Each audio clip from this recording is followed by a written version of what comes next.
एक छोटे से गांव में राम और सीता के परिवार में शांति और सौहार्द था।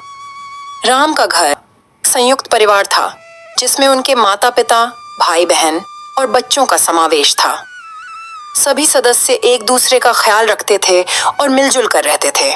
परंतु समय के साथ छोटी छोटी बातें बददेशी समस्याओं का रूप लेने लगी। सीता के बीच सास ससुर के देखभाल को लेकर तनाव बढ़ने लगा।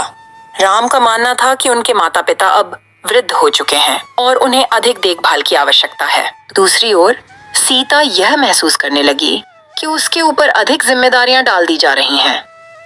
सीता ने राम से अपने मन की बात कहनी शुरू की।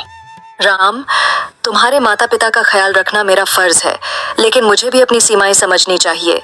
बच्चों की देखभाल, घर का काम और उनकी सेवा, सब कुछ मुझसे अकेले नहीं हो पा रहा। राम ने सीता की बातें सुनकर सोचा और समझा कि समस्या केवल उनके घर की नहीं है, बल्कि कई संयुक्त परिवारों में पाई जाती है।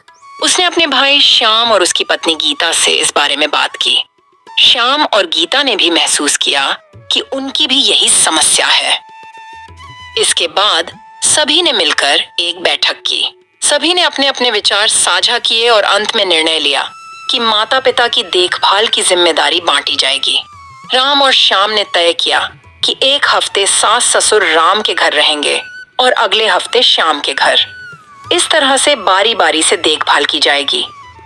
सीता और गीता दोनों को आराम और किसी पर भी अत्यधिक भार नहीं पड़ेगा। इस निर्णय के बाद सास ससुर का भी मन हल्का हो गया। उन्हें अब यह चिंता नहीं रही कि उनकी देखभाल में कोई कमी आएगी। राम और श्याम ने भी महसूस किया कि एक दूसरे के साथ सहयोग करने से ही परिवार में सुख शांति बनी रह सकती है। इस बंटवारे ने परिवार के रिश्तों में एक नया मोड़ ला दिया। सीता और गीता दोनों ने अपने अपने हफ्ते में सास ससुर की पूरी सेवा की, जिससे सास ससुर को भी अलग अलग घरों का प्यार और देखभाल मिली। इस प्रकार समझदारी और आपसी सहयोग से उन्होंने अपने परिवार को दृष्टिकोण और संतुलन प्रदान किया।